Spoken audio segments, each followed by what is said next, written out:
34 minutos. ¿Qué tal? Buenas tardes, bienvenidos a 8 Magazine, un 8 Magazine que comenzamos ahora, el de hoy el miércoles, el día 20 de enero y en el que les vamos a acompañar desde ahora y hasta las 6 de la tarde, contándoles muchas y muy diferentes historias de pueblo, con Leticia Núñez, como cada 2 miércoles. Lo alternamos con la provincia vaciada de Salomón Ortega. Ya saben, hoy vamos a conocer a una peluquera que va de pueblo en pueblo peinando a sus clientes y ofreciéndoles un servicio que valoran mucho, por cierto. Una mujer emprendedora que tiene muchas actividades más además. Luego se la presentamos. Vamos a hablar también de poesía y solidaridad en nuestra primera historia de esta tarde. No les voy a contar más detalles porque ya están aquí conmigo nuestros invitados y les voy a saludar enseguida. Hoy es 20 de enero, día de San Sebastián, una de las fechas importantes en el calendario etnográfico. Como les venimos contando prácticamente cada día, la pandemia impide que se celebren muchas tradiciones que conllevan, por supuesto, la concentración de personas y que por ese motivo no se pueden realizar, pero no queremos olvidarlas. Hay una serie de citas invernales, empezando desde San Antón el pasado domingo y siguiendo hasta las Águedas, que marcan el calendario etnográfico, como les digo, con citas muy interesantes en la provincia que vamos a repasar con Alfonso Ausín, nuestro experto en estas cuestiones. Y además hoy vamos a hablar de la brecha de género que se produce respecto a las vocaciones científicas. Hemos hablado en más ocasiones de cómo se registran muchas menos matrículas en carreras tecnológicas o científicas por parte de estudiantes mujeres que de hombres. Y eso que ahora mismo es un dato a estudiar, en el futuro va a suponer incrementar la brecha de género en el ámbito laboral. Unos investigadores de la Universidad de Burgos han realizado una investigación, un estudio con alumnos de quinto y sexto de primaria, donde ya se refleja esa brecha en la elección de las carreras científicas. Queremos conocer cómo ha sido ese estudio y cuáles son los factores que determinan que se produzca esta situación y cómo va a condicionar, por cierto, el futuro, sobre todo de esas niñas. Bueno, pues todo esto y algunas cosas más, como la previsión del tiempo y otras cuestiones, van a ocurrir desde ahora y hasta las 6 de la tarde. Les recuerdo que pueden seguirnos en directo aquí en la 8, también a través de nuestra página web www.cyltv.es en streaming mientras dura el programa y cuando quieran en las redifusiones en nuestros perfiles de redes sociales, en el canal de YouTube de esta casa. Bueno, cuando quieran y cuando mejor les venga, porque los temas les van a interesar. Me acompañan esta tarde 2 invitados. Voy a empezar la presentación al revés, perdóname, Pablo, sí. Pero es que Elena Maeso, a quien ustedes conocen, nos visita de vez en cuando, siempre representando a Ela Cil y siempre con historias emotivas desde luego, pero también muy importantes. Así que, Elena, quiero darte primero a ti la bienvenida porque esta es tu casa. ¿Cómo estás? Muy bien, cariño, encantada de verte. Igualmente. De que seas nuestro altavoz siempre y de que podamos llegar a la sociedad más. Ojalá podamos llegar a toda Castilla. Que siempre tengamos historias tan bonitas como las de hoy. ¿Verdad? La de hoy es muy chula. A veces hablamos de temas un poco más complicados relacionados con la enfermedad, pero hoy es una historia muy bonita. Y tenemos aquí al protagonista. Pablo Ibáñez es policía local en la capital, pero también es poeta y de los buenos porque ha conseguido el primer premio literario de la Villa El Burgo de Osma. Así que, Pablo, bienvenido, pero sobre todo felicidades. Vale, muchas gracias. Quería hacerte un apunte Adelante. A la introducción que has hecho al principio, referente al 20 de enero, al día de hoy. Hoy es el día de San Sebastián, es el patrón de la policía local. Exacto. Y bueno, quería felicitarnos a todos mis compañeros y hacer un recuerdo especial a 2 compañeros que se fueron, Carlos y Josito, y oye, que descansen en paz allí donde estén. Y bueno, simplemente era ese el apunte. Y te agradezco que lo hagas porque fiesta. Yo he hablado de este tema desde el punto de vista más etnográfico de las tradiciones de la provincia, que luego vamos a repasar con Alfonso, pero claro, es que hay muchas citas asociadas que tampoco se van a celebrar, no se va a celebrar motivos motivos obvios, efectivamente. El COVID nos ha parado a todos un poquito nuestra vida de antes, pero bueno, volveremos. Claro Este que año sí. el patrón es un poco diferente, pero le vamos a celebrar. Nos sumamos a la felicitación. Eso es. Pero yo quiero detenerme en la tuya personal. Has recibido este premio muy recientemente, ¿no? El primer premio literario de la Vía, el Burgo de Osma, una distinción que celebra su 22ª edición, que tiene categoría prosa y poesía, pero tú has ganado la de poesía. ¿Cómo te sientes, Pablo? Pues la verdad es que muy contento, muy sorprendido. Me llamaron un día antes de mi cumpleaños y bueno, me dijeron que la entrega de premios era el día 28. Al principio pensé que era una inocentada típica, pero no, todo fue real, todo fue muy bonito. La verdad es que la corporación del Ayuntamiento del Burgo de Osma estuvo muy volcada con todos los premiados. La verdad es que por motivo del COVID muy pocos pudieron ir. Fue muy bonito todo y la verdad es una sorpresa. Y nuestros espectadores se estaban preguntando, ¿y qué hace estos dos en la misma entrevista, ¿no? Porque a bote pronto no tiene nada que ver. Pues tiene mucho que ver, Elena. ¿Por qué acompañas a Pablo en esta ocasión? Bueno, pues acompaño a Pablo porque es un gran colaborador de la asociación, desde que se inició, siempre ha estado ahí. Es miembro del Club Apolo, de hecho es coordinador del Cross de Carcedo y siempre, él tiene de compañero también a Fernando y Fernando es el primo de Jesús y entonces Jesús le marcó y con ello le ha marcado pues lo que construyó, ¿no? Jesús con otros familiares y otros afectados que construyeron la asociación. Entonces es un incondicional de la asociación desde el principio. Antes, cuando estaba Jesús ya presentó su primer libro, ha escrito 2 libros ya, es una trilogía, va ya a acabar el tercero y nos ha donado todos los derechos de autor de sus 3 libros, de esta trilogía que se están vendiendo. Y parte de este premio también, Elena. Que todos sus fondos van para la asociación y de este premio también. Casi la totalidad. Él no lo quiere decir, pero ya lo digo yo. Bueno, es maravilloso, ¿no? Así que la verdad es que... Todo es poco. Todo es poco porque el trabajo... Todo es poco porque el trabajo que hace la asociación hay que estar dentro para saberlo, es tremenda con los afectados, con los familiares, es la verdad que es una enfermedad muy dura, como tantas otras que hay, eso está claro, pero esta a mí especialmente me marcó Jesús. Yo a Jesús le conocí sin poder hablar y a mí me transmitía mucho y fue por él, por quien me puse a escribir, a mostrar lo que yo había escrito, mejor dicho, pues ya escrito siempre. Quiero detenerme también en esa faceta. Eres el primer policía poeta que conozco. No sé si hay muchos o pocos. Hay varios Igual hay más, compañeros. pero yo es el primero que Hay varios conozco compañeros y me que han ganado concursos literarios. Sí, hace pero de tiempo. ficción. Mira, hace 2 semanas precisamente Gerardo entrevistaba a un fiscal que había ganado un premio de novela negra. Bueno, me encaja bastante, pero no, un fiscal y un libro de un thriller, pero un policía y una poesía. ¿Cómo es la poesía que tú escribes? Bueno, depende. En este caso, la del Burgo de Osma iba muy dirigida a las virtudes del pueblo, de la villa. Entonces, era indagar, era navegar en esas aguas y es bastante fácil. Es diferente cuando ya es un estilo más libre, que abres tu corazón, digamos, y escribes lo que te nace, ¿no?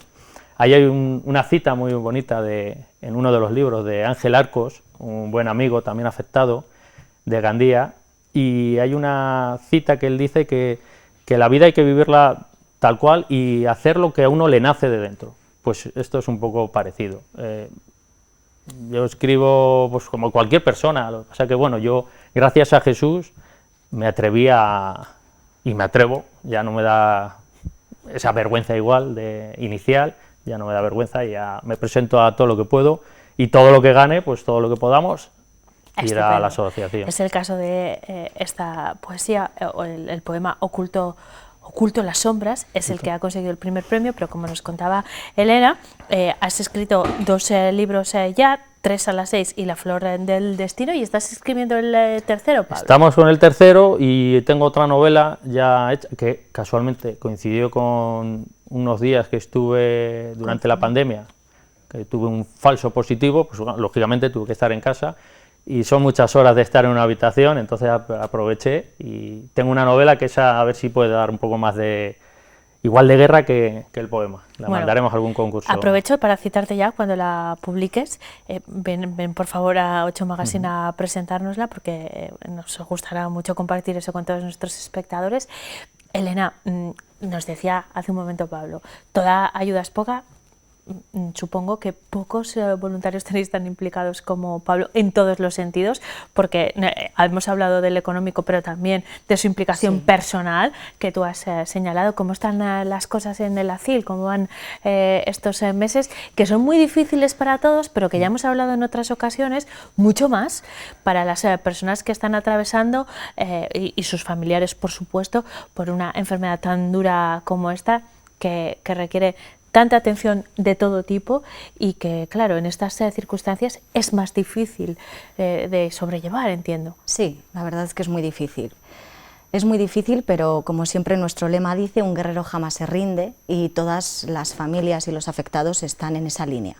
Ahora mismo desde Fundación Luzón hoy han presentado además en el Senado el observatorio que han hecho con todos los datos recopilados durante el 2019, en el cual han insistido en dar las gracias sobre todo a las entidades, asociaciones, que estamos consiguiendo esa mejora en la calidad de vida de los afectados y de los familiares en todas las comunidades autónomas que existe gracias a las asociaciones.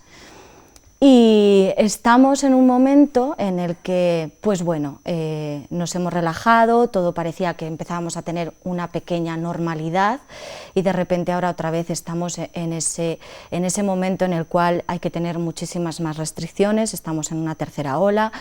Los afectados de ELA son personas de riesgo, hay que mencionar que los afectados de ELA acaban con una capacidad respiratoria y con una insuficiencia respiratoria que si cogen el COVID, pues bueno, es fulminante en ellos.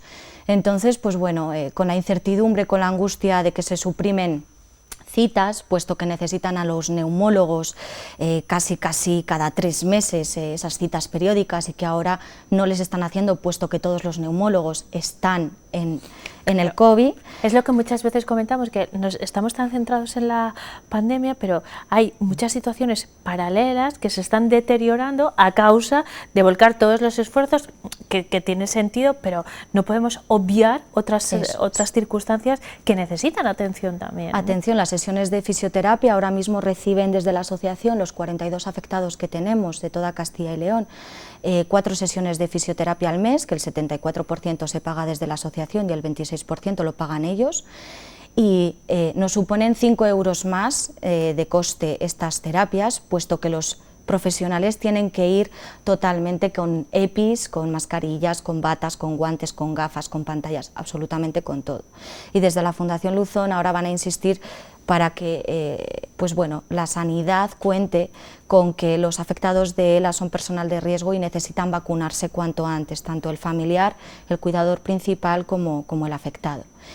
Y seguimos luchando, no podemos dejar que esto vaya a peor. A nivel psicológico sí que están, pues bueno, más tocados, sí que están peor, porque se está reduciendo las visitas de las familias, se está reduciendo las visitas médicas, y entonces, pues bueno, no podemos dejar que se hundan, puesto que si no la enfermedad va a avanzar más.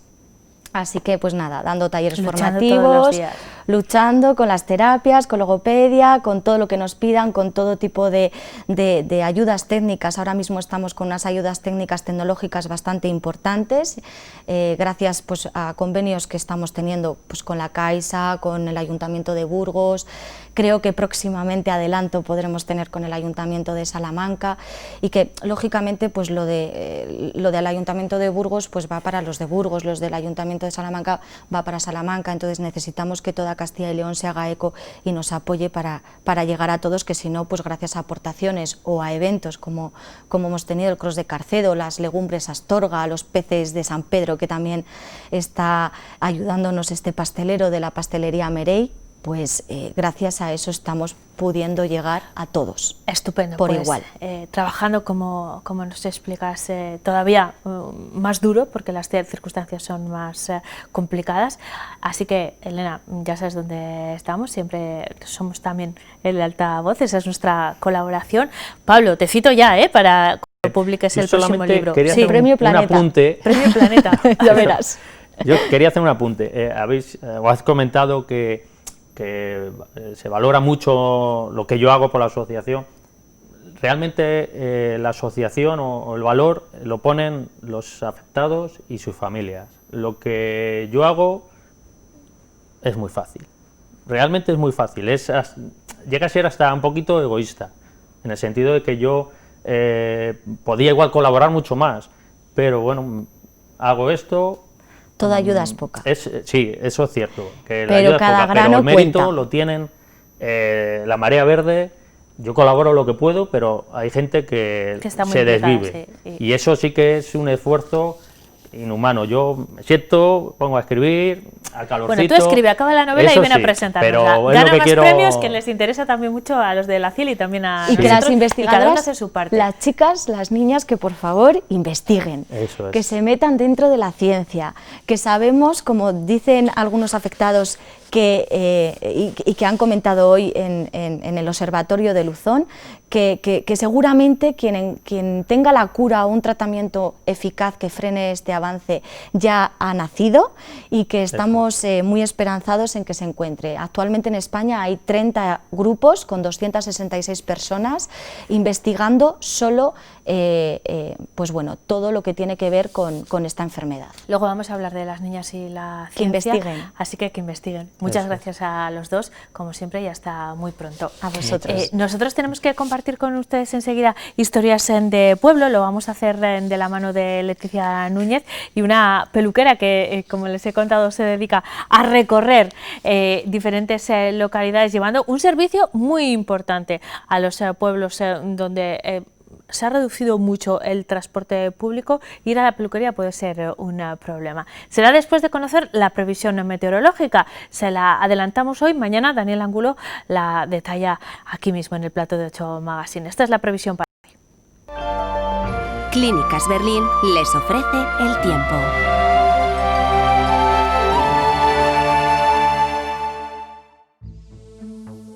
Hoy a primeras horas de la mañana ha nevado algo en zonas de la sierra. La nieve permanecía, como vemos, en localidades de las sierras serranas como Barbadillo de Herreros, como nos muestra esta webcam, donde estarían los cielos nubosos. También cielos nubosos con algo de lluvia en Renuncio, donde la temperatura mínima ha sido de 0 grados en la pasada madrugada. Y nubes con claros en Medina de Pomar, donde la temperatura mínima ha sido de 5 grados en la pasada noche. Y todo esto se reflejaba muy bien en la imagen del satélite Meteosat, que hoy nos muestra cómo estaban las masas de aire en Europa Occidental. Vemos por una parte la borrasca Gaetán, colocada justo al noroeste de Galicia, y ese frente, primer frente, que estaba cruzando de oeste a este la península ibérica. Mañana, en la situación prevista, Gaetán ya estará lejos, en Centro Europa, y otra nueva borrasca estará colocada justo en el norte de nuestro país, con un frente frío cruzando también de oeste a este, empujado por fuertes vientos. Mañana será una jornada de tiempo borrascoso, con lluvias abundantes en Galicia y en el resto chubascos por la tarde, aunque ya más débiles. Ojo también al viento, que soplará con fuerza. Pero concretando ya más para nuestra provincia, para este jueves 21 de enero. En el norte estarán los cielos nubosos con algún chubasco débil, poca cosa, y las temperaturas subirán mañana notablemente, alcanzándose máximas de 11 grados en Espinosa de los Monteros, 12 en Villarreal y 13 en Miranda. En el condado de Treviño tendrán máximas de 12 y mínimas de 7, aquí con algún chubasco débil por la tarde. En la Bureba y por el este también tendremos aumento de nubosidad desde por la mañana, con chubascos débiles por la tarde, algo más abundantes en la cara norte de la sierra. Temperaturas máximas rondando los 10 grados, mínimas ya sin heladas entre 4 y 5 grados. Por el centro y por el oeste también tendremos nubes ya desde primeras horas de la mañana, y a partir del mediodía y por la tarde irán entrando chubascos. Primero afectarán a la zona del oeste y luego al centro. Suben las temperaturas máximas, estarán sobre los 9-10 grados, y las mínimas ya sin heladas entre 4 y 5 grados. Por la mitad sur, cielos nubosos desde primeras horas de la mañana, lluvias y chubascos a partir del mediodía y por la tarde, con ascenso de temperaturas y ojo al viento también, vientos del suroeste fuertes, rachas de hasta 80 km. por hora puntualmente y máximas de 9 grados en Aranda, 9 también en Roa, con mínimas de 4 grados. En la sierra, lluvias más abundantes por la tarde, máximas de 8 o 9 grados y mínimas de 3. Y parece que este tiempo revuelto, ya sin heladas y con lluvias y chubascos, continuará en los próximos días.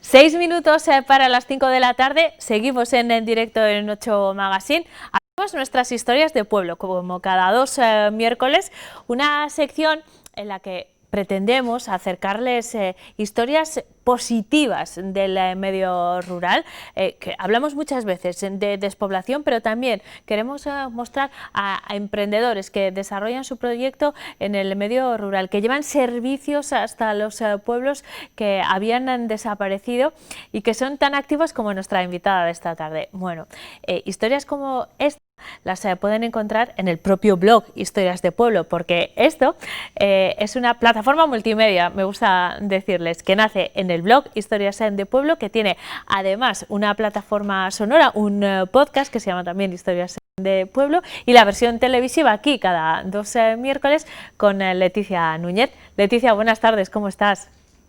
Hola, Neca, ¿qué tal? Muy bien, ¿y tú? Pues encantada de reencontrarme contigo y de conocer a nuestra invitada de hoy, que es uno de esos, siempre lo son, la verdad es que creo que nos estamos superando cada semana porque encontramos gente no solo emprendedora, sino tremendamente dinámica y que logra mantener servicios muy importantes para los pueblos con iniciativas empresariales como de la que vamos a hablar. Saludamos ya a Esther. Leticia, ¿te parece?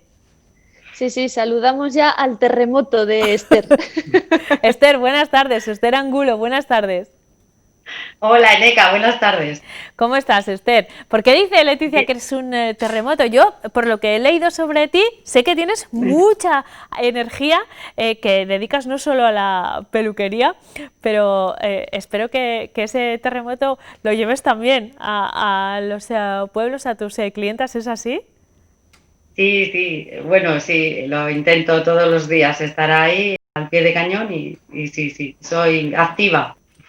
Esther, como hemos leído en Historias de Pueblo, tú eres una peluquera rural, tú vives también en un pueblo, pero que podrías estar en esta sección porque es una peluquería en Tardajos, ¿no? Que es donde te encuentras, pero es que no te has quedado en tu pueblo, tú tienes una peluquería a domicilio. ¿Cómo funciona esto? Bueno, mira, yo en principio estuve muchos años con una peluquería en un área de servicio, en Villodrigo. Que ahí también tienes una historia, Esther. Sí, porque bueno, ahí puedo contarte millones de historias de gente impresionante que pasa por allí, desde camioneros rusos a, ¿sabes? Un montón de cosas, ¿no? Pero bueno, esta iniciativa viene a raíz de eso, de ahí, yo creo, ¿no? Porque ves las necesidades realmente que tienen en el pueblo. Yo vivía allí, en Valles de Palenzuela, y ves la necesidad que tienen el día a día la gente que vive en los pueblos. El simplemente hecho de ir a hacerse unos análisis, ¿no? O poder ir que no todos los días va al médico, tienen que acercarse al centro rural, pues allí iban a Pampliega, ¿sabes? El ejemplo, vamos. Entonces, bueno, pues ahí ves que necesitan ese servicio, ¿no? Y lo del pelo me llamaba mucho la atención, sobre todo con el camionero que paraba, ¿no? En el área de servicio, que le venía súper bien que hubiese una peluquería, porque nunca tenían tiempo los sábados de ir a cortar. Entonces ahí viene un poquito eso, de ver la necesidad. Bueno, pues si Mahoma no va a la montaña va a Mahoma, ¿no? Como es. Pues eso, entonces haces un poco de tu vida, de algo que además me gusta y que sé hacer, lo haces y vivo de ello, o sea que es maravilloso, la gente está encantada. Al final, Leticia, el perfil de Esther es el de esas personas emprendedoras que llevan un servicio que ha desaparecido del pueblo, no solo la peluquería, sino estamos hablando de lugares donde falla servicios tan básicos como el transporte. Las personas mayores no tienen su propio medio de transporte, pero tampoco hay un transporte que cómodo o con la frecuencia suficiente que les permita ir a la peluquería. Así que, en tu caso, Esther, eres tú la que va a diferentes localidades, supongo que con cita previa, ¿no? ¿Cómo funcionas? Sí, yo creo que lo más complicado es organizar las citas, porque tienes que contar también con el tiempo de desplazamiento, el cargar y descargar, y en cada casa te encuentras una situación, porque no todo el mundo tiene un baño amplio, o tiene el agua tal, o hay escaleras, bueno. Entonces te vas adaptando, o hay gente incluso en silla de ruedas, ¿no? que te tienes que adaptar y llevar las cosas, pero al final también los pueblos, hay varios pueblos en los que me echan un cable, ¿no? Que me dejan un local, entonces yo descargo allí una vez y las cito allí a todas, ¿sabes? Entonces te van viendo, es un poco, bueno, el otro día conseguimos solucionar lo de la pescatera en Pedrosa del Príncipe, o sea que al final haces un poco de todo, ¿sabes? ¿Cómo fue eso de solucionar lo de la pescatera? Porque la pescatera, yo tenía la clienta en la peluquería y la pescatera la andaba buscando. Pues nada, la llamé yo, llegó el pescado allí, pusimos el café, nos tomamos un café, y bueno, es algo muy, muy bonito, la verdad, muy bonito. Leticia, decía hace un momento que al final esto responde a que una vez más es la iniciativa privada la que lleva servicios que han desaparecido a los pueblos. Nos hemos encontrado esto en otros lugares con otros perfiles también, Leticia. Sí, sí, totalmente. Al final son emprendedores como Esther los que tiran para adelante, los que suplen allí donde no hay recursos públicos o donde la administración quizá ha dado la espalda a muchísimos pueblos y por tanto a muchísimas personas. Y yo creo que al final Esther demuestra que con ingenio y con ilusión las cosas se pueden conseguir y bueno, ella ya ha dicho, es una maravilla lo que hace. Yo creo que la gente, bueno, no es que lo crea, es que lo vi el día que estuve con ella. Eso es lo la que gente quería está encantada. Sí, eso es lo que quería que me contases, porque tú lo describes muy bien en el post sobre Esther. Llega con una furgoneta repleta de material profesional de peluquería, muy técnico, por otro lado, y con su energía, ¿no? Cuéntame cómo es la llegada de Esther. Pues la verdad es que a mí me alucinó bastante, pero lleva el maletero de su furgoneta, es una especie de Tetris en la que todas las piezas encajan a la perfección. Ella lleva un montón de maletines llenos de brillo, cosa que quizá yo a priori no me hubiese esperado nunca, y lo tiene todo súper organizado. Es que da gusto verla trabajar. O sea, no le falta detalle, no le falta, bueno, está súper atenta de todos sus clientes y bueno, una maravilla. Hay una cosa, Esther, que me gustaría compartir con nuestros espectadores y que tú estoy segura que vives cada día.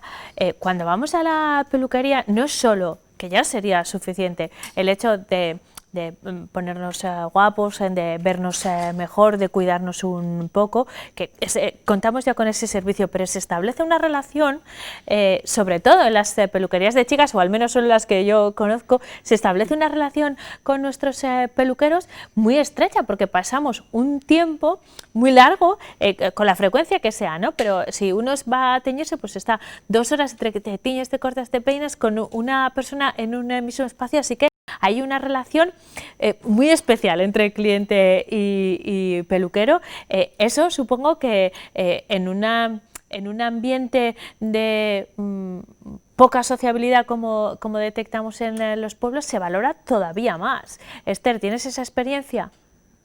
Sí, totalmente.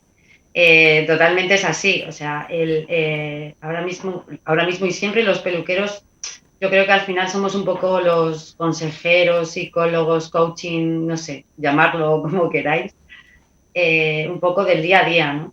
Esto en mi trabajo se incrementa mucho más porque todo el mundo me abre su casa y realmente ese vínculo que creas con el cliente es mucho mayor porque te abren su casa y te están te están abriendo su hogar. Realmente al final eres tu amiga. Todo el mundo, ¿sabes? Te da un café, todo el mundo te ofrece cosas. Es algo muy bonito, pero sí, es verdad. Ahora está bien que lo menciones porque ahora mismo el trabajo, todas las peluqueras lo hacemos, todos los peluqueros, ¿no? Hacemos esto, pero ahora mismo con esta situación del COVID, lo que yo he visto, y es que te lo quiero decir porque hay un montón de miedo, la gente mayor en los pueblos está muy sola, muy abandonada y es que hay gente que ha perdido incluso la cabeza en estos meses, ¿no? Que yo conozco de antes de marzo y volver en mayo y verles súper triste, de verdad. O sea, les hemos dejado de un lado, los pueblos, es que... Y es una situación que se está prolongando mucho y que tiene secuelas emocionales y eso lo estamos viendo en muchos ámbitos. Me alegro que nos lo cuentes, Esther. Nos tenemos que despedir, pero quiero además contarles a nuestros espectadores que pueden leer más sobre la historia de Esther y sobre otras personas con estas iniciativas en el blog Historias de Pueblo, pero para que se hagan una idea, Esther, además de ir a un montón de pueblos a peinar a sus clientes, toca en una batucada, es voluntaria en un comedor social, está involucrada en la directiva de 2 asociaciones, una en Burgos y otra en Tardajos. Bueno, que no tiene más energía, pues no sé por qué. Así que felicidades por tu trabajo y por esa energía que nos transmites a todos. Muchísimas gracias por atendernos esta tarde, Esther. Gracias, Neca. Un saludo. Un saludo. A ti, Leti, también. Leticia, nos vemos dentro de 2 semanas con otra historia de pueblo tan positiva y tan enérgica como esta, ¿de acuerdo? De acuerdo, en 15 días más y no sé si mejor, pero bueno. Pues será difícil, ¿eh? Será difícil. Sí. Muchas gracias, Leticia. Un beso. Hasta pronto. Chao. A ustedes les vemos también enseguida, justo después de la pausa para la publicidad. Seguimos profundizando en los temas que les hemos propuesto hasta ahora.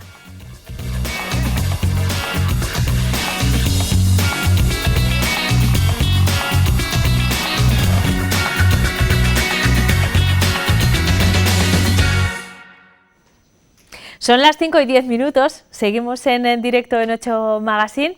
Nos vamos a ocupar ahora de uno de los temas que avanzábamos en la presentación y ciertamente hemos abordado en otras ocasiones aquí en 8 Magazine, pero lo hemos hecho desde otro punto de vista, el de la brecha que se está generando en el ámbito de las vocaciones científicas, matemáticas, tecnológicas.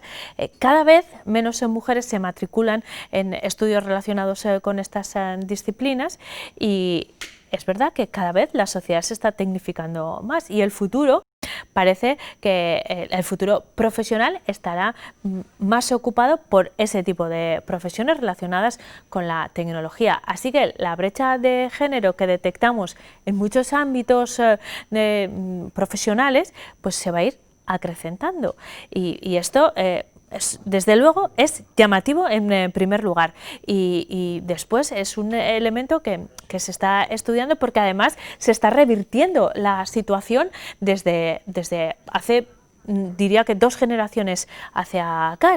No sé si estoy muy atinada en los tiempos, pero tenemos una experta esta tarde en 8 Magazine que nos va a ayudar a entender esta cuestión mucho mejor y a dar un paso más. En la Universidad de Burgos se ha realizado un estudio que refleja la brecha de género al elegir profesiones científicas entre alumnos de 5º y 6º de primaria. Una investigación que ha coordinado nuestra invitada, Consuelo Sáez, es profesora de la Universidad de Burgos y ha dirigido esta investigación. Buenas tardes, bienvenida. Buenas tardes, Eneca. Muchas gracias por invitarnos. Bueno, yo soy quizás lo que se visibiliza, ¿no? Pero es un grupo de investigadores que hemos desarrollado este trabajo. En concreto era un proyecto de la Junta de Castilla y León que abarcaba tanto la parte de educación secundaria como la parte de universidad propiamente dicha, y había 2 directores. El doctor Quiruga por la parte de educación secundaria y yo misma por la parte de la universidad. Consuelo, a mí primero que me ha llamado la atención, el tema es interesante en cualquier momento, pero lo primero que me ha llamado la atención de vuestro estudio es el objeto de estudio precisamente, que son los alumnos de quinto y sexto de primaria. Ya en esas edades, estamos hablando de 10, 11 años, ¿no? Ya habéis detectado esa brecha en la elección de vocaciones científicas, de profesiones científicas. ¿Por qué os habéis centrado en esa etapa educativa? Bueno, nosotros nos centramos en esa etapa educativa porque hay estudios en los que señalan que antes ya de la educación secundaria se detectaban elementos indicadores de la brecha de género.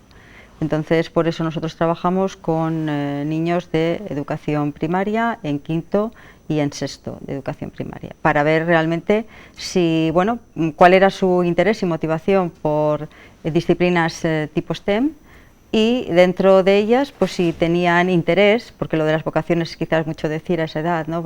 Si tenían interés de mayores, realizar algún tipo de trabajo relacionado con lo que nosotros trabajamos, que en concreto trabajamos un taller de inicio a la programación informática.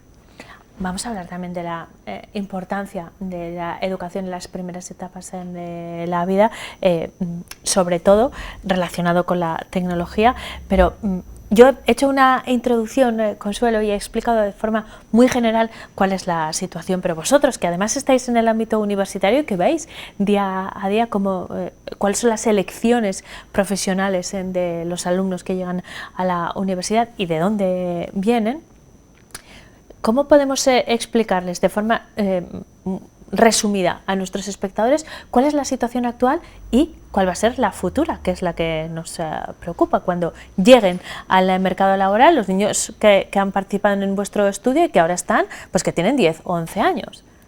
Bueno, la CRUE anualmente realiza unos informes y entonces, bueno, pues da diferentes datos de porcentajes y uno de ellos es este, ¿no?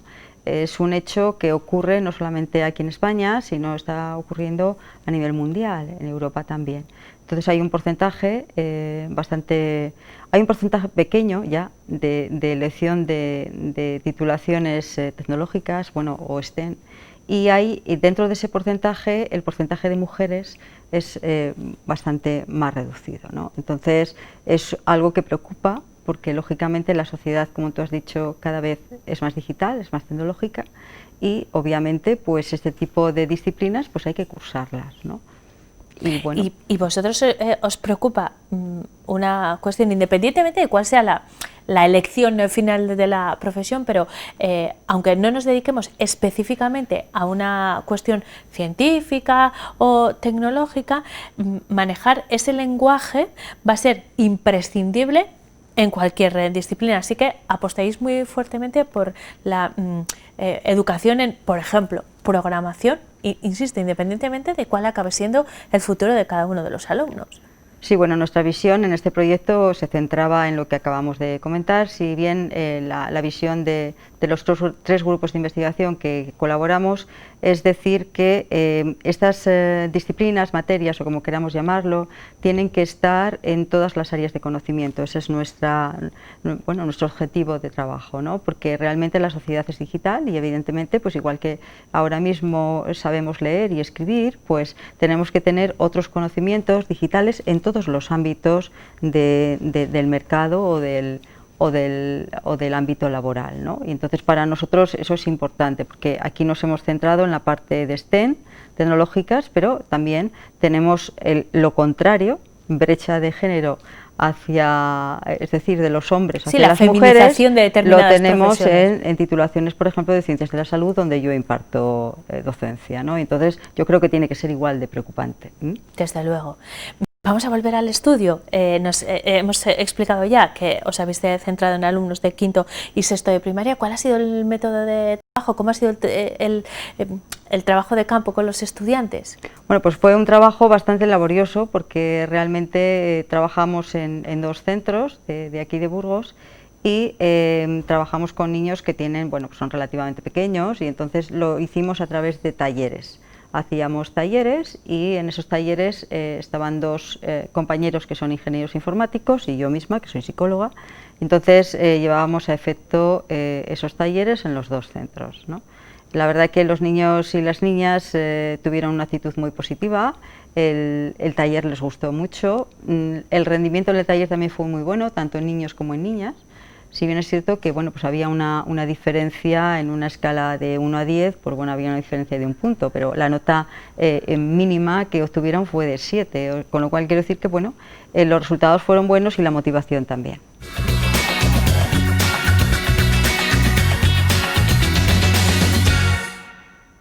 A las 17:23 retomamos en nuestro 8 Magazine. Se habrán dado cuenta que hemos tenido problemas técnicos que nos han obligado a interrumpir la entrevista que estábamos manteniendo con Consuelo Said, que estábamos terminando ya. Consuelo, quería despedirte, darte las gracias por habernos acompañado esta tarde y sobre todo por habernos ayudado a entender un poco mejor esta cuestión, que yo creo va a estar en la agenda durante mucho tiempo, así que espero que tengamos ocasión de profundizar un poco más en el tema, de abordar este estudio y los que vengan, porque continuáis trabajando y de entender lo que está pasando para mejorarlo de cara al futuro. Así que muchísimas gracias por habernos acompañado. Muchas gracias a vosotros en el nombre de los grupos de investigación que colaboramos y por el interés que habéis manifestado. Muchas Estoy gracias. segura que nos vamos a ver muy pronto con cuestiones relacionadas con esta. Le quiero pedir disculpas a Consuelo porque hemos interrumpido abruptamente su entrevista, pero también a todos ustedes, que no les hemos dicho ni que estábamos teniendo problemas, pero seguimos en 8 Magazine ya con las cosas resueltas. Son las 5:25 y llega el momento, como cada semana, de abrir nuestro Sal y Luz con Luis Ángel Rozas. Adelante.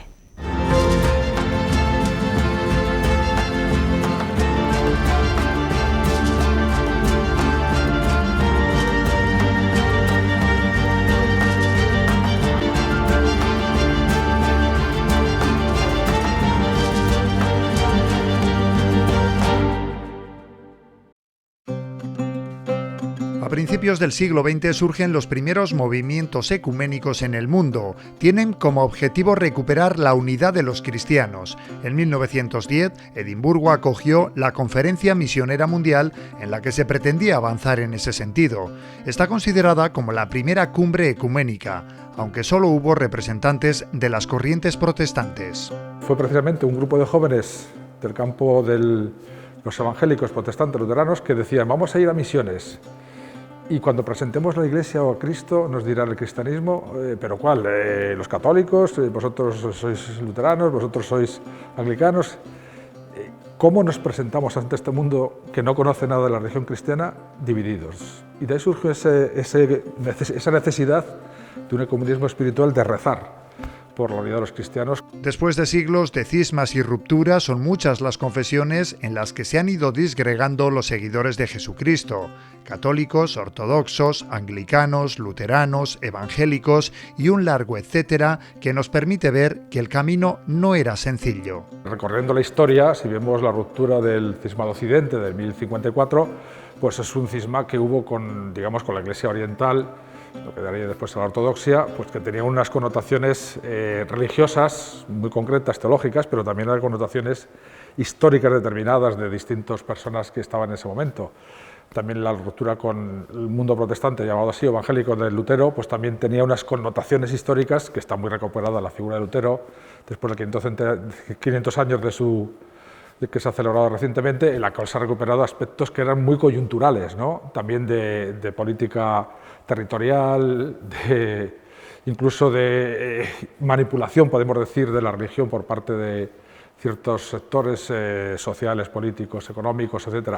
Aunque poco a poco se han ido dando pasos hacia ese acercamiento entre todos ellos. Hay mucho más en lo que nos une que lo que nos separa. No hablando ahora estrictamente a nivel teológico, pero hay mucho que se puede hacer en común.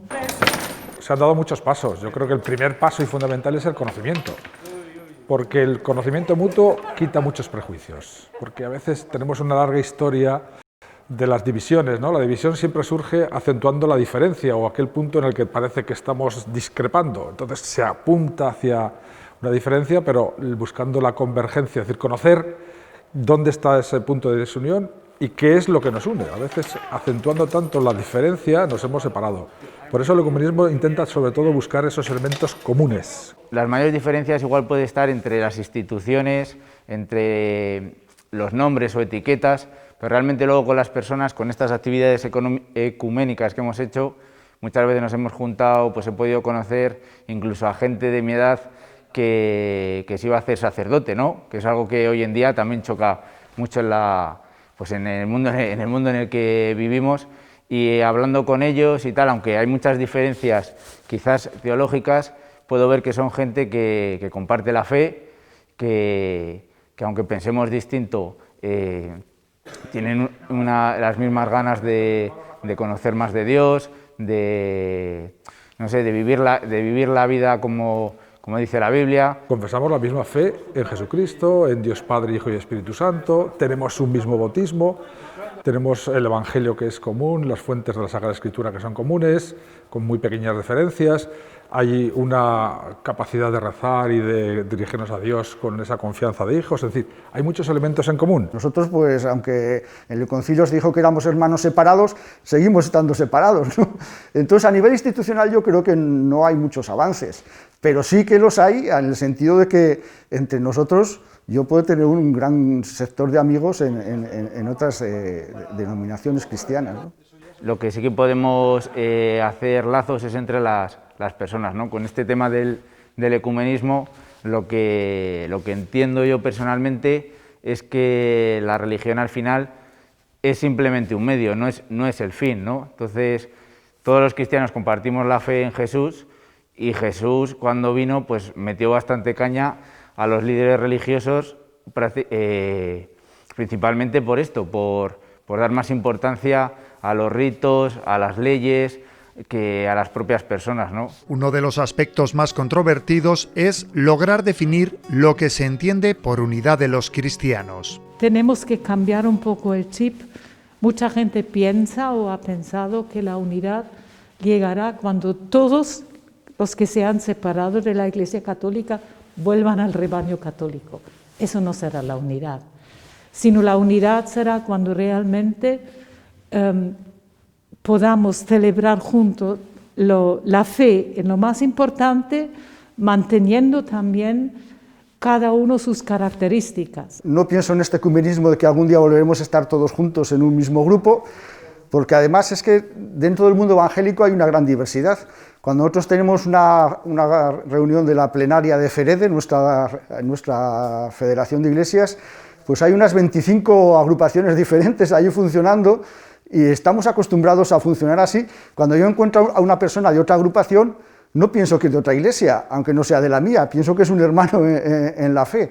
Entonces es el ecumenismo que yo vivo, con los ortodoxos, con los católicos que me encuentro. Si compartimos esa fe en Jesús, pues tenemos la obligación de amarnos. El ecumenismo fue un soplo de aire fresco en muchos puntos de Europa en los que no hay una confesión mayoritaria. Es el caso de Alemania. Cuando Juan XXIII convocó el Concilio Vaticano II en el 58, yo tenía 5 años, mi padre nos convocó a todos, yo soy la última de 4 hermanos, nos explicó lo que significaba también con vistas a la unidad de los cristianos, porque su padre ha sido luterano, aunque se casó por la Iglesia Católica. Mi padre había vivido en su colegio que en el patio para jugar se separaban los protestantes de los católicos en su tiempo. Y entonces en nuestra familia empezamos a orar todos los domingos por la unidad de los cristianos y por el Concilio Vaticano II.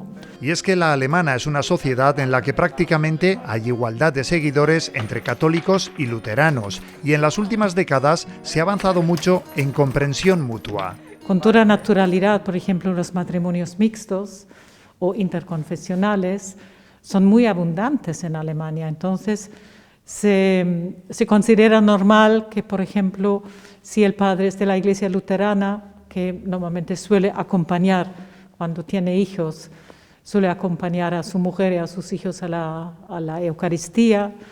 Luego también el conocimiento mutuo entre comunidades católicas y comunidades protestantes. En Burgos la confesión predominante es la católica, pero en los últimos años se ha hecho un hueco importante la Iglesia Ortodoxa rumana, hasta el punto de que ya es la segunda en número, seguida por la evangélica. A gran distancia se sitúan los fieles de otras confesiones como anglicanos o luteranos. Todos ellos están invitados este jueves 21 de enero a participar en la jornada de oración por la unidad de los cristianos en la parroquia del Hermano San Rafael, en el G3.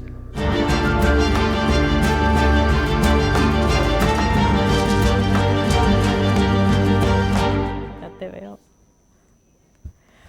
17:33. Seguimos en directo en 8 Magazine. Hoy, se lo llevo diciendo desde el inicio del programa, 20 de enero es Día de San Sebastián, una jornada que se celebra de muchas y diferentes maneras, no solo la provincia de Burgos, desde luego a nivel nacional. Hace un momento uno de nuestros invitados, policía local, nos recordaba que era su patrón, pero nosotros en este espacio vamos a hablar del Día de San Sebastián y de otras fiestas de invierno que este año no podemos celebrar, pero que queremos mantener muy vivas. Eso lo hacemos, como siempre, con nuestro experto, el etnógrafo de cabecera de este programa, Alfonso Díez Ausín. ¿Cómo estás, Alfonso? Buenas tardes. Buenas tardes. Pues encantada de encontrarme contigo y de hablar de estas cuestiones. Yo le decía a Alfonso hace un momento, lo voy a compartir con nuestros espectadores, Alfonso, tenemos tiempo, pero bueno, es limitado porque me ha traído tanto material. Pensamos que igual las fiestas y las tradiciones se concentran mucho en la primavera y en el verano, pero desde luego, a juzgar por el material que me has traído, y estoy segura de que has hecho una selección, el invierno es muy rico también. Sí, porque pensad que sobre todo es una época de asueto, es decir, ya no tienes que ir al campo, ¿no? Que es lo que te ocupa mucho tiempo, los animales además tampoco están establados, no están en el monte, y entonces claro, se aprovechaba mucho también para hacer estas fiestas, como luego veremos Candelas y San Blas, es el único momento en el que llegaban los carreteros, porque el resto del tiempo estaban pues dando vueltas por el mundo, ¿no? Con las cargas en su momento de reales y luego ya con el pino, o sea que es que era el momento de hacer fiestas, ¿no? Bueno, pues vamos a hablar de San Antón, de San Lesmes, de todos los santos de invierno, de tradiciones como los jefes. Vamos a empezar por la fiesta de Jesús. Vamos a ir viendo imágenes mientras charlamos. Háblame de esta tradición, Alfonso. Bueno, pues está relacionado lógicamente con la Navidad y bueno, es curioso porque bueno, se celebra en bastantes sitios. Había cofradías del niño de la bola, que llamaba, como ya ves, el niño Jesús, ¿no? Con la bola en la mano, y en la zona de la Sierra, por ejemplo, está muy extendida, y en Canicosa de la Sierra incluso se saca el niño, en Palacios, y en otros sitios como, bueno, estábamos viendo, esas son imágenes de la fiesta que se hace en Anguix, y mira qué curioso el niño, porque el niño además va vestido a la usanza del 17 español. Y luego otra fiesta también interesante es la de la aldea del Pinar, como bien decimos en la zona de la Sierra, que tuvo danzadores perdidos, danzaron hasta los años 40 y luego ya prácticamente solo se han quedado las músicas, ¿no? Eran de la misma estructura que luego veremos en Candelas y San Blas, de los otros tres pueblos que están al lado, ¿no? Nava, Rabanera y Ontoria del Pinar, y otros pueblos también ya de la vertiente de Soria, ¿no? Como San Leonardo o como Casarejos, que las hace para San Ildefonso, que es ahora, ¿no? Son fiestas, como os digo, fiestas de invierno. Ese es el niño de la aldea del Pinar, el niño que sacan en procesión, y ese día además pues se venden tostones también, que es una especie de dulce de baño blanco, ¿no? Con confites, anisados. La gastronomía siempre relacionada con las Siempre, tradiciones, siempre. Por supuesto. Alfonso, hace unos días nos acompañaban los cofrades de la cofradía de San Antón de Gamonal, y es difícil porque son muchos años de historia de la cofradía, pero nos decían que ellos no tienen constancia de que el reparto de Tito se haya suspendido alguna vez en estos 500 años, que puede que haya ocurrido, pero que desde luego no está registrado. Más de 500 años de historia que tiene esa cofradía en concreto. Alrededor del Día de San Antón hay muchísimas tradiciones, casi siempre relacionadas con la bendición de los animales. Tú nos quieres hablar de distintas localizaciones. Vamos a empezar por Lerma, que es la más vegetal, seguramente, ¿no? Es muy curiosa la tradición. Es muy curiosa, sí, rodar la naranja, ¿no? Bueno, está el convento de franciscanos a la salida de Lerma, ya sabéis que es uno de los conventos que funda el duque, y bueno, se cree que lo que es ahora la actual ermita de San Antón, que es muy pequeñita, era el refectorio de los hermanos, ¿no? Y al lado hay una ladera. Entonces, bueno, pues es muy curioso porque ese día la tradición es, después del rosario y por la tarde, pues que los padres y los padrinos regalen una naranja a los niños, y estos van a la ladera esta, pues a rodar esa naranja. Los niños se ponen arriba, los padres y los padrinos abajo, y entonces, bueno, pues les tiran la naranja y ellos van soltando la naranja pues cuantas veces hasta que se cansan, ¿no? Luego al final esa naranja, bueno, pues queda destrozada por dentro, hacen un agujero con el dedo y se sorben el zumo. Dicen que quizás, claro, por aquí ya hemos hablado alguna vez, ¿no? Que los reyes, por ejemplo, muchas veces lo que traían era una naranja, ¿no? Son productos que aquí no tenemos, y piensan que como era, creo que Marqués de Denia, el duque de Lerma, pues tenía que traer este tipo de manjares que por aquí eran un bien muy escaso, ¿no? Y sobre todo, pues por estas fechas quizás pues se los darían a los frailes, que estos a su vez los repartían, ¿no? Entonces, bueno, pues quizás por ahí puede venir. Es una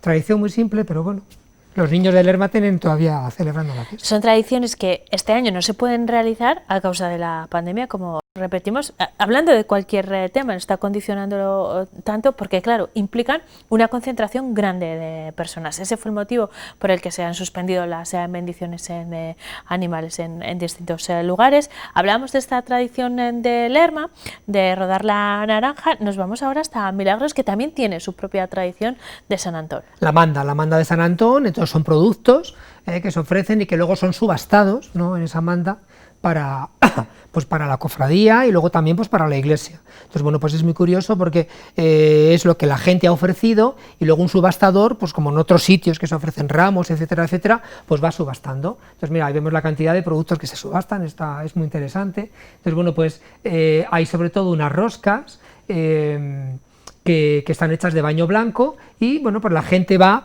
pujando, de tal forma que tienen unas rosquillas de anís, que veremos también ahora, que van partiendo en cuartos, y cada uno que puja, eso es, te dan una punta de rosquilla y un trago del porrón. Y luego el que se lleva al final, la puja mayor al final, pues se lleva todos los productos, ¿no? Entonces, bueno, pues no deja de ser una subasta. Ahí vemos la torta de San Antón de Milagros de la Manda. Esto ocurre en Milagros, pero como decíamos, alrededor del día de San Antón, que es siempre 17 de enero, caiga como caiga, se celebra esa jornada. En lugares como la capital se produce el tradicional reparto de titos, hay bendiciones de animales en la ermita de San Antón de Huelgas, por ejemplo, sí. Pero esto está extendido a toda la provincia. Sí, de hecho, bueno, por ejemplo, también está relacionado San Antón con el fuego. Y de hecho, bueno, pues Castrojeriz, por ejemplo, ¿no? Que tiene ahí ese monasterio de antonianos, ¿no? Que es donde se curaba el fuego de San Antón. Ya sabes que era un hongo que crecía en el pan, en el centeno. Entonces, bueno, pues creaba una especie de fiebres que la persona ardía. Claro, cuando llegaban los peregrinos aquí a Burgos y pasaban porque claro, el pan negro era lo que más se comía, ¿no? Claro, hasta llegar a Castilla no había pan blanco, ¿no? El pan del trigo, de Ágala. Y el caso es que estos frailes sí que tenían pan blanco. Entonces, bueno, por los peregrinos que estaban invadidos por ese fuego de San Antón, ¿no? Que, como os digo, es el hongo del cornezuelo, pues les daban y les cuidaban, de tal forma que se supone que aparecía el milagro, ¿no?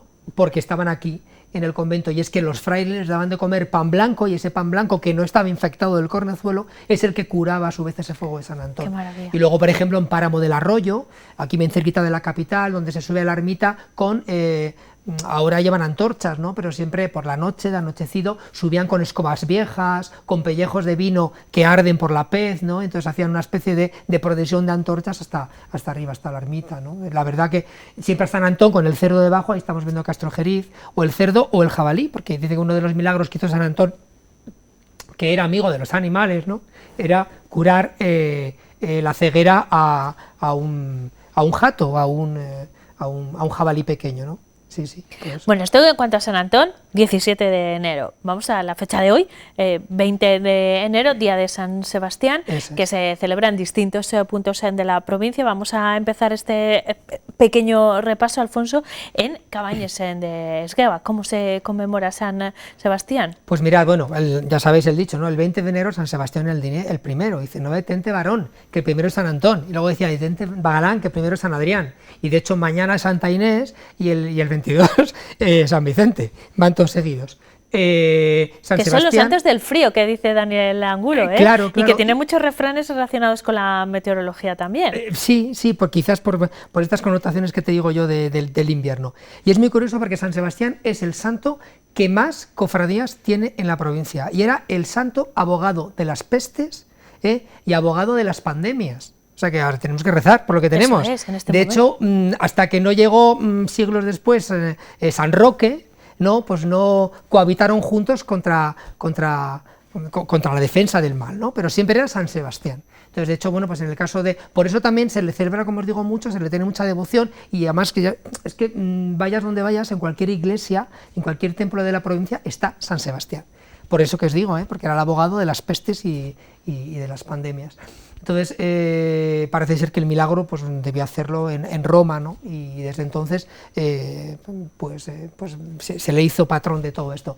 En el caso de Cabañas de Esgueva es muy interesante, es una de las hogueras, mirad qué fotos más bonitas que podemos tener en la provincia, y dice, claro, la tradición que una peste y que el pueblo se ofreció a San Sebastián, que tenía su ermita en el centro del pueblo, y entonces, bueno, pues en el momento que San Sebastián les libró, quemaron todos los enseres, porque decían que la peste se quedaba pegada en la ropa, en los muebles, eso es. Entonces, bueno, pues todos los años se va a los montes que están cercanos, donde hay sabina, al bar, y se hace una poda, porque además estas sabinas necesitan podarse, y se traen, y luego pues bueno, se queman esa noche, ¿no? Esa víspera de San Sebastián. Hay reparto de vino y que reparte la cofradía, y luego lo interesante de esta hoguera es que no solamente es la hoguera que está en el centro, sino los montones de leña que hay alrededor, y entonces la historia está en atizar esa hoguera, ¿no? Dura más de 3 horas, a veces hasta 4, ¿no? En función de la leña que se trae, porque no solamente se prende la hoguera del centro, sino que es esa leña que constantemente pues se echa hasta sacar de entera, ¿no? Se lleva a los niños pequeños para que les dé el humo, a la gente mayor.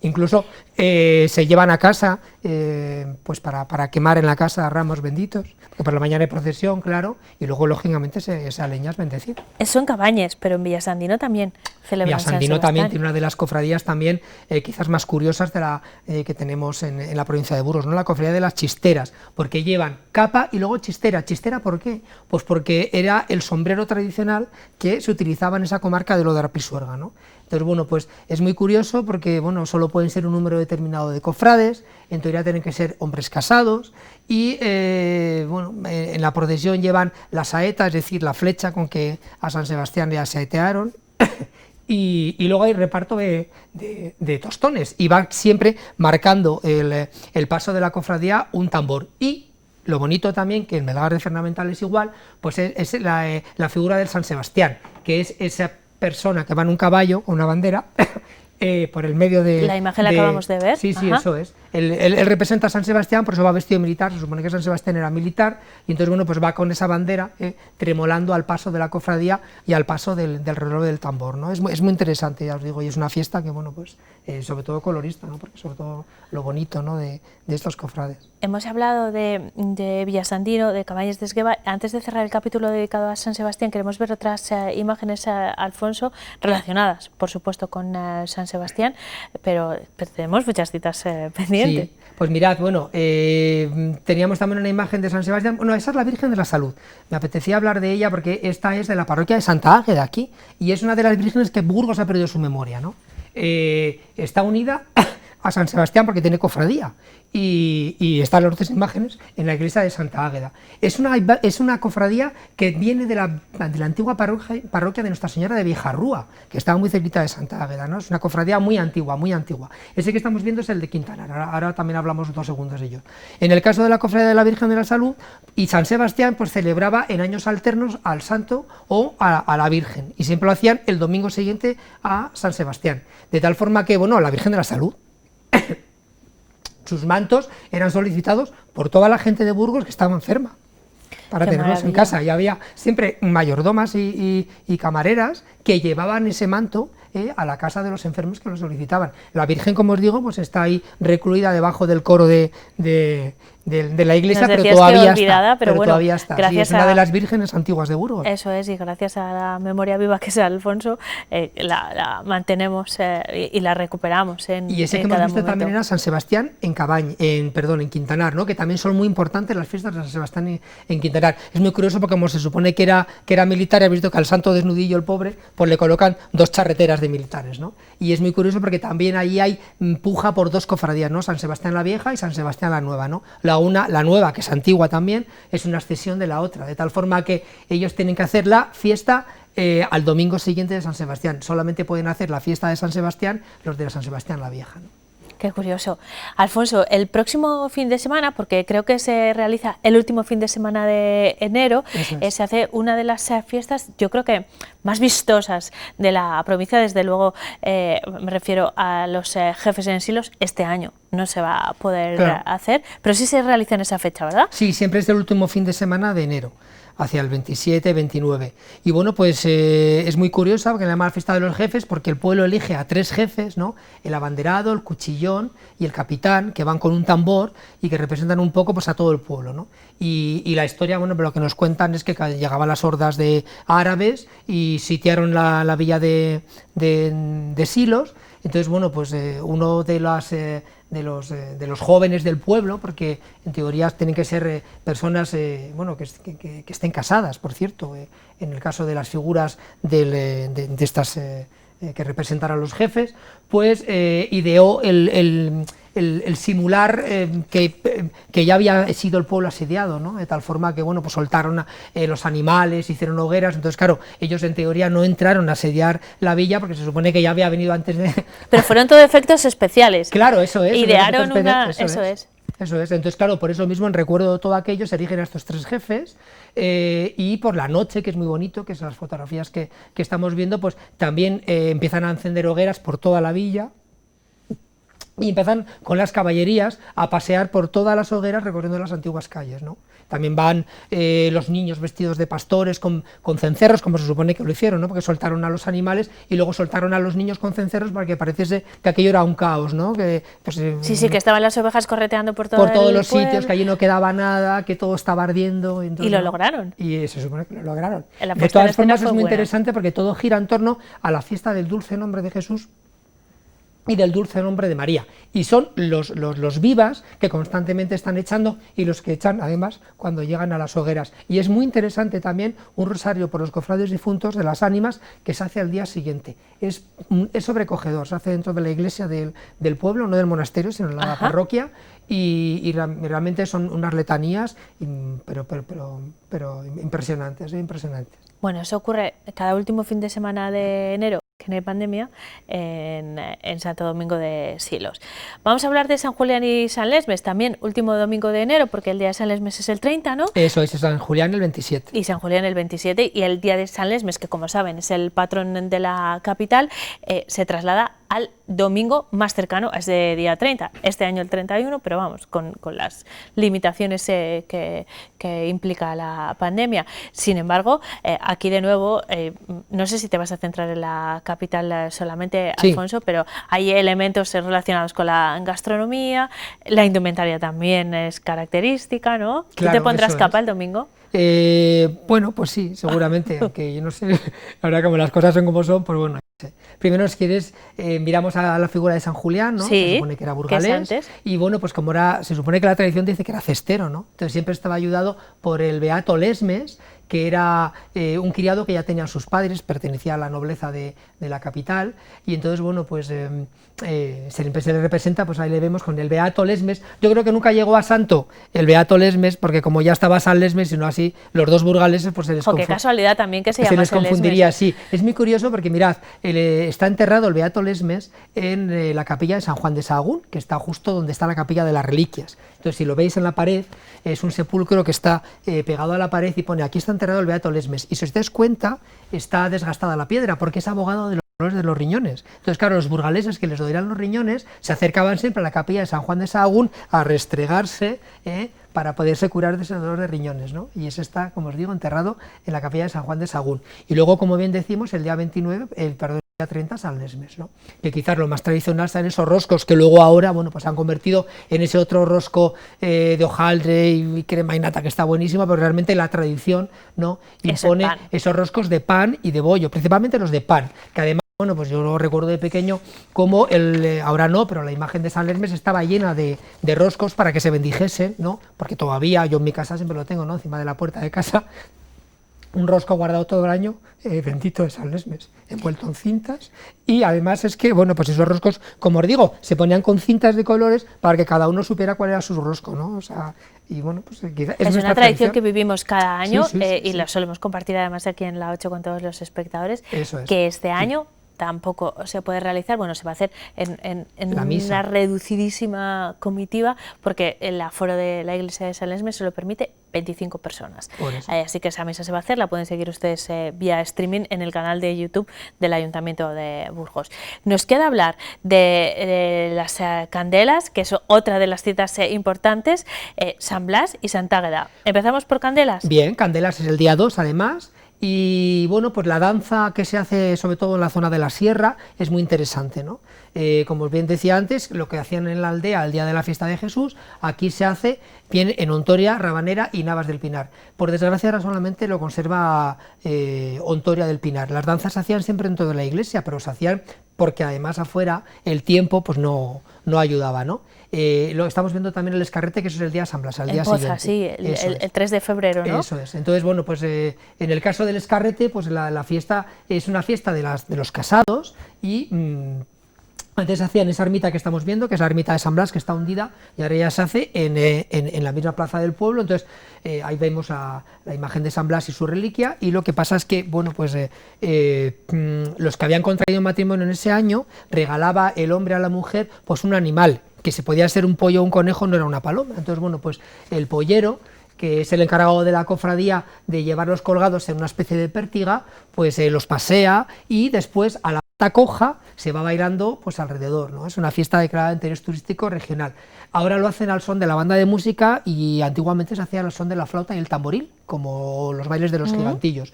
Y ahora, lógicamente, tampoco se sacrifica el animal, pero antes, en teoría, pues se tenía que sacrificar ese animal. Incluso decían que tenía que darle 2 o 3 cortes directamente para quitarle al cuello, ¿no?, al animal, la moza, y que si no lo hacía era castigada y silbada, ¿no?, por la gente. De todas también son connotaciones antiguas, ¿no?, de fiestas paganas, romanas, por eso luego también llega carnaval con las fiestas de gallos, ¿no? Ese gallo en muchos casos que representa la habilidad del hombre y la sangre, la fecundidad. Alfonso, tenemos 4 minutos y muchas cosas que contar. Pues mira, ¿Cómo si lo ves? queréis, nada, lo de la danza simplemente son las danzas antiguas, rituales que, como os digo, se realizan dentro de la iglesia, danzas de paloteo muy interesantes.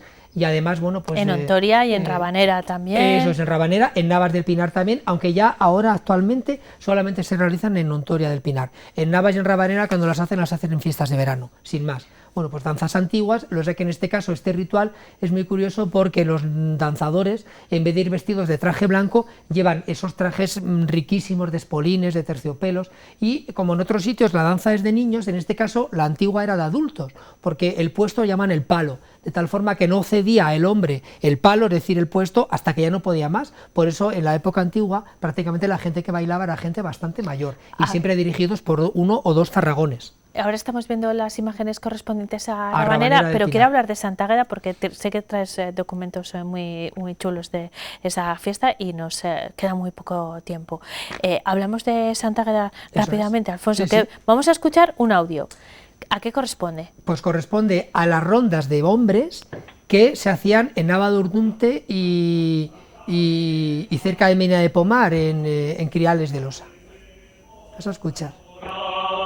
Con por muchos años vida, aquel que limosnaba, si usted va con... Esto se canta en más sitios, luego te lo cuento. Sí, se pasa en el País Vasco, es claro, exactamente igual, tú lo conoces perfectamente, Claro, eso es, lo que pasa que aquí los cantamos lógicamente en castellano, es prácticamente la misma tonada y se canta exactamente de la misma forma. Los hombres van con las varas y van golpeando, marcando el ritmo a la vez que van cantando esta canción. La traducción es exactamente la misma y la tradición es exactamente la misma. Era una fiesta de hombres, parece que ahora nos han comido un poco lo de las fiestas de águedas de mujeres, pero eso solamente en el caso de la provincia de Burgos se circunscribe a la ribera del Duero, en localidades como Aranda o Peñaranda, donde sí que se elegía antiguamente a la alcaldesa y en el Valle del Cuco, y entonces bueno, ella ese día era la que mandaba junto con las mujeres, entonces bueno, pues incluso se bailaba la puchera que llamaban, las mozas pues iban manteando a los hombres por la calle, les iban pidiendo dinero, y si alguna mujer se despistada no se enteraba mucho, se metían en casa, le sacaban la olla de la cocina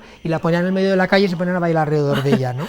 Pero sobre todo es una fiesta de hombres en la comarca de la Sierra, en la zona de mi pueblo, que es lo que vamos a ver ahora para acabar, los toques de las campanas, y en esta zona de la montaña. Y es que la tradición dice que la noche de Santa Águeda es la noche que se conforman todas las tormentas del año, de tal forma que las buenas y las malas. ¿Qué es lo que hacían los mozos, por ejemplo, en mi pueblo? Pues tocar y en mi pueblo y en muchos otros, se tocaba durante toda la noche los toques de nublo, para romper las tormentas malas y que esas tormentas que se estaban conformando en esa misma noche, se supone que como que hay alguien está arriba en una máquina haciendo tormentas y luego ya la reparte durante los 365 días del año. Entonces se trataba de... Y con este sonido que vamos a ver claro, ahora, eso es rompe. el toque del nublo, que luego sobre todo también tocaba entre mayo y septiembre, y que se supone que eran toques antiguos que ahuyentaban las tormentas. De hecho, la gente les ponía una letra, la tente nublo, tente tú, que Dios puede más que tú, si eres agua, vete acá, si eres tierra, vete allá, tente tú, tente nublo, tente tú. Ahí estoy yo tocando palazuelos, los toques de nublo. Tente nublo, tente tú, que Dios puede más que tú. Alfonso, pues contigo en el campanario nos vamos a despedir. Tienes que venir más a menudo porque nos cuentas tantas cosas y tan interesantes que... Tan concentrado además en Eso es. Bueno, hemos estado mucho rato, pero tenemos que retomar esto más a menudo para poder detenernos un poco más en las tradiciones. En cualquier caso, es un placer verte siempre, seguiré aprendiendo contigo y a ustedes también, por supuesto, pero sé que ustedes y yo volvemos a encontrarnos mañana a las 4:30 en directo en Noche Magazine. Hasta entonces, gracias por acompañarnos. Gracias, Alfonso. Nada, un placer.